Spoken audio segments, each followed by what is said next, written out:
యుద్ధం ఆపాలి అనుకున్నప్పుడు ఎందుకు అఖిలపక్షం నిర్వహించలేదని ప్రశ్నించారు సీఎం రేవంత్. కాంగ్రెస్ ఆధ్వర్యంలో నిర్వహించిన జై హింద్ ర్యాలీలో ఆయన పాల్గొన్నారు. యుద్ధం అంటే పెద్ద పెద్ద ఉపన్యాసాలు ఇవ్వడం కాదని, యుద్ధం చేయాలంటే గుండెల్లో ధైర్యం ఉండాలన్నారు రేవంత్.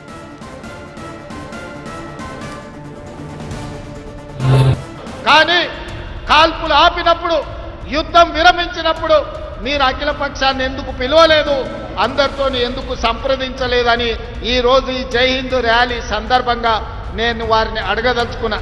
మిత్రులారా, నాయకత్వం అంటే ఆషామాషి కాదు, యుద్ధం అంటే ఉపన్యాసాలు ఇచ్చుడు కాదు, మైకులో పెద్ద పెద్ద సంభాషణలు చెప్పుడు కాదు. యుద్ధం అంటే ధైర్యం ఉండాలి, యుద్ధం అంటే వెన్నెముక ఉండాలి, యుద్ధం అంటే యుద్ధ తంత్రం ఉండాలి, యుద్ధ నీతి ఉండాలి, గుండెల్లో ధైర్యం ఉండాలి. గుండెల్లో ధైర్యం ఉన్న నాయకుడే యుద్ధాన్ని గెలిపిస్తాడు, యుద్ధ తంత్రాన్ని పన్నగలుగుతాడు.